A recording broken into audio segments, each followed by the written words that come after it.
Tapi kalau sekolah-sekolah mahal gitu ya, misalnya apalagi sekolah internasional ya, tanpa saya bermaksud mendiskreditkan atau nyebut-nyebut merek, biasanya sekolah-sekolah mahal atau sekolah internasional gitu bersih-bersih Pak toiletnya. Ya karena kan ada yang bersihin. Ada janitor, ada Cleaning service. Ya. Nah kalau itu kan bukan salah satu barometernya Pak. Tapi lihat, kalau misalnya ada yang bersihin, cari tolak ukur yang berbeda. Ya, misalnya lihat bagaimana siswa-siswanya dalam berperilaku gitu. Mereka ini buang sampah pada tempatnya nggak? Misalnya habis makan lah, mereka taruh lagi nggak pada tempatnya? Atau malahan dibiarin aja. Nah, makanya orang tua terus mau Pak, masuk ke dalam sekolah, lihat situasi dan kondisinya. Jangan hanya lihat brosur Pak. Kalau lihat brosurnya, semua brosur mah cakep-cakep Pak, gambarnya. Nggak ada yang jelek. Nah, makanya di sini pihak orang tua itu harus mau Pak, benar-benar peduli dengan pendidikan karakter buat anak-anaknya. Kalau sekolah tersebut tidak ada pendidikan karakternya Pak, lebih baik jangan deh kita sekolahin anak kita ke sana. Kita akan menghancurkan masa depan anak-anak kita Pak. Karena pendidikan karakter itu menurut saya itu yang paling utama Pak. Jangan juga kita ketipu dengan genre agama juga Pak. Ada loh sekolah agama, tapi nggak memberikan pendidikan karakter. Agama itu hanya untuk dihafal, bukan diimplementasikan di dalam kehidupan kita, diamalkan maksudnya Pak. Nah, memang nggak gampang Pak mencari sekolah yang terbaik buat anak-anak didik kita. Tetapi ya kita harus mau Pak berupaya gitu ya. Jangan sampai mentang-mentang susah kita abai. Yang penting anak gue sekolah saja. Yang penting anak gue dapat ijazah saja. Ya sudah sampai di situ doang gitu Pak upaya kita.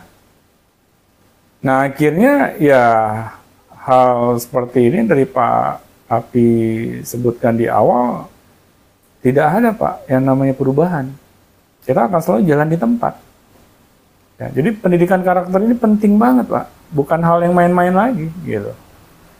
Katanya kan sampai Pak Api jadi korbannya kan dikira tong sampah.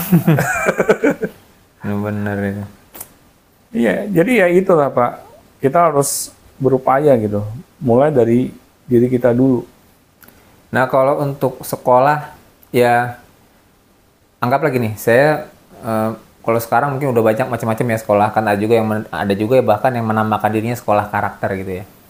Nah kalau zaman saya dulu kan memang sekolah itu hanya belajar ya memang akademis saja, mata pelajaran ya matematika, IPA, IPS, bahasa, terus ada mungkin PPKN atau apalah yang semuanya serba pelajaran, di mana itu semua akhirnya akan menjadi bersifat hafalan lalu ditanyakan pas ujian. Begitu ujian selesai, dapat nilai bagus, sore naik kelas. Kalau nilainya jelek nggak naik kelas, atau lulus atau nggak lulus. Udah sampai situ aja kan. Nah jadi akhirnya berbondong-bondong lah anak-anak belajar supaya mendapatkan nilai yang bagus. Bahkan ada yang sampai ikut bimbel segala kan. Makanya waktu itu zaman saya itu bimbel lumayan banyak tuh Pak. Laku lah gitu. Ya, sekarang juga Pak. Sekarang juga? Oh. Kayaknya sih begitu, masih mirip. Iya. Jadi zaman dulu sampai zaman sekarang itu nggak ada perubahan Pak di dunia pendidikan kita. Iya, karena yang dikejar semata-mata hanya itu. Nah, iya. Kemudian ketika udah lulus, ya sudah kan, sudah berhasil mengerjakan soal, udah dapat ijazah, ya nanti next apalagi dia paling akan melihat lebar, oh next adalah pelajaran kuliah, belajar lagi ilmu yang diajarkan di kuliah. Tapi karakter itu nggak ada pembentukan karakter memang. Nah maksud saya begini, kalau sekarang kita udah tahu bahwa pendidikan karakter itu penting, lalu bagaimana membedakan sekolah yang ada pendidikan karakternya atau enggak? Misal contoh ada sekolah, saya dulu sekolah Islam gitu ya. Ya saya sekolah Islam, saya dulu nggak perlu sebut merek ya. Nah tapi di sekolah Islam itu akhirnya ujung-ujungnya misalnya belajar agama, ya sama itu seperti itu tadi, untuk dijawab di soal ujian. Ya siapa nama sahabat Nabi yang menjadi khalifah ketiga gitu kan. Jadi ya udah ntar namanya tahu Utsman bin Affan misalnya gitu kan. Tapi nggak ada kita tuh nggak bisa atau bahkan mungkin nggak tahu bagaimana cara meneladani Utsman bin Affan misalnya. Iya, benar. Jadi walaupun kita tahu semua sahabat Nabi gitu kan, bahkan kita tahu tanggal lahirnya Nabi, wafatnya, tapi kita semua nggak ada yang mencontoh pribadi Nabi misalnya gitu. Iya. Nah itu Setuju, Pak. maksudnya nah, gimana cara? Sedangkan itu sekolah Islam, Pak. Iya. Nah, ya masa iya saya malah masukin sekolah agama lain, ini agamanya beda, nggak malah aneh menurut saya kan. Iya. Nah maksud saya gimana? Jadi harus memilih sekolah itu, bagaimana cara mengetahuinya? Wong sekolah Islam aja juga ternyata kok ada pembulian. Misalnya contoh yang paling gampang itu ada pembulian juga, gitu. Ada yang sampai dikeluarin, ada yang sampai dulu saya ada murid tuh, dia diseret ke kamar mandi sama seniornya, digebukin, dijambak, padahal cewek, Pak. Itu di sekolah Islam, Pak. Dan saya nggak mau sebut merek karena ini pasti akan sangat memalukan sekali gitu. Aib. Itu aib. Dan jadi nggak nanti saya juga bisa dituntut juga. Karena saya nggak kuat bayar pengacara misalnya, Pak. Kalau ntar saya dituntut sama sekolah tersebut, gawat saya, Pak. Nah jadi itu sekolah Islam yang cukup terkenal, tapi kelakuan anaknya kayak gitu. Bisa-bisanya itu anak perempuan masih SMP loh, Pak. Diseret ke kamar mandi, digebukin, dijambak-jambak rambutnya sampai dia nggak mau sekolah lagi, mogok sekolah, akhirnya milih homeschooling.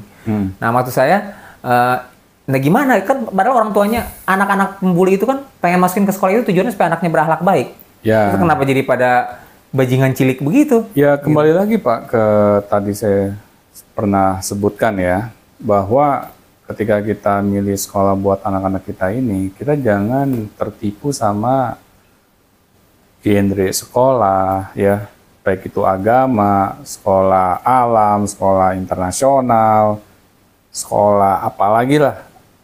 Tetapi kita harus mau meriset ke dalam. Kita lihat perilaku anak-anaknya, kita lihat bagaimana perilaku para pendidiknya.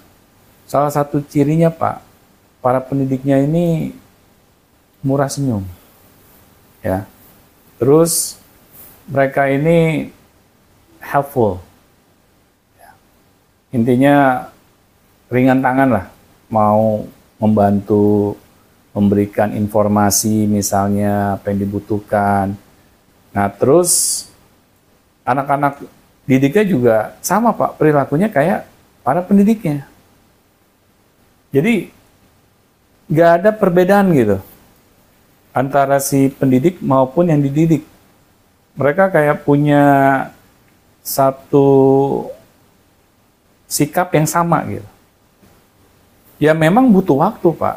Makanya kalau saya sih, saran saya kepada para orang tua, kita harus mau terjun langsung Pak. Kita melihat dengan mata kepala kita sendiri, bagaimana sih kondisi sekolah ini aslinya. Jangan kita hanya sekedar ikut-ikutan. Misalnya teman kita sekolahin anaknya ke sekolah genre A, terus kita ikut, tanpa kita coba cari tahu dulu tentang sekolah ini bagaimana. Karena orang-orang kita itu senangnya ikut-ikutan Pak. Misalnya kayak teman kita sekolahnya di mana, kita ikutan. Jadinya kita nggak punya sikap sendiri. Nah makanya ketika kita ikut-ikutan, terus yang kita ikuti ini bermasalah misalnya, kita ikut-ikutan punya masalah. Ya ini sesuatu hal yang jangan kita ulangi lagi Pak. Masa sih kita mau bertaruh gitu dengan masa depan anak-anak kita. Terus di mindset kita juga jangan sampai nyari sekolah tuh yang misalnya ya seneng yang gratisan aja Pak. Coba deh kita lihat gitu ya. Kalau kita nyari sekolah yang senengnya gratisan saja Pak, kita yakin nggak sih Pak? Misalnya dengan kualitas sekolah tersebut, coba kita lihat sekolah negeri Pak ya. Sekolah negeri kita sebut aja Pak, karena banyak. Kita nggak bilang sekolah negeri mana gitu nggak ya? Iya kan? General. Ini kan gratis, benar nggak? Ya, sekarang ya. Dulu sampai zaman saya Iya, sekarang gratis. Dulu juga bayarnya murah banget Pak. Ya sekarang gratis. Guru-gurunya dibayar, digaji oleh pemerintah. Kira-kira Pak, kalau mereka dibayar dan digaji oleh pemerintah, mereka punya ini nggak sih Pak? Kayak rasa tanggung jawab gitu, yang besar. Kalau dia itu nggak berhasil mendidik anak-anak didiknya. Ya paling, ya yang penting saya udah menjalankan tugas. gitu kan? Iya. Yang penting saya sudah mengajar, sudah ngasih nilai, terima rapor, udah kelar. Dadah murid-muridku, selamat naik kelas gitu ya. Iya, karena mereka merasa tanggung jawabnya itu ya hanya sebatas itu saja, Pak. Yang membayar gaji gue pemerintah kok. Ngapain gue harus peduli dengan keluh kesah orang tua murid?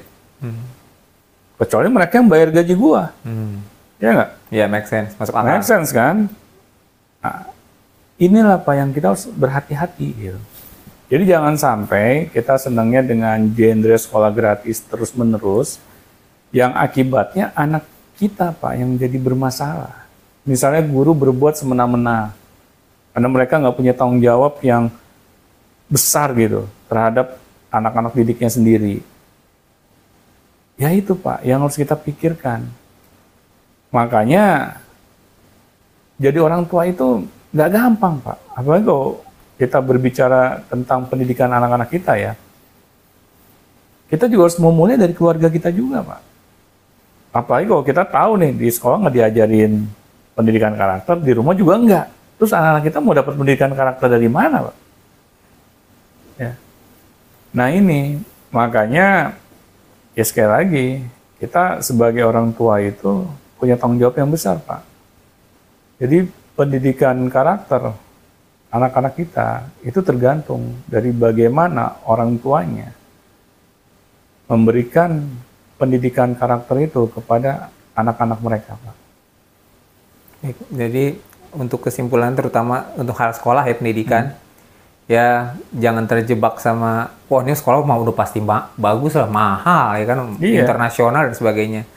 Taunya dibully di kamar mandi misalnya gitu kan. Jadi ya itu pertimbangan yang sangat ini sih, yang udah sangat mendesak ya. Iya Pak, karena negara kita ini nggak ideal Pak dalam hal ini ya pendidikannya. Ya makanya kita harus mencari cara Pak. Tanggung jawab pendidikan anak-anak kita ya harus kita ambil alih oleh orang tua masing-masing. Jangan kita berharap pemerintah yang ngurusin kita Pak. Karena ya kejadian kayak begini kan terus berulang Pak, dari tahun ke tahun, nggak ada perubahan, ya nggak?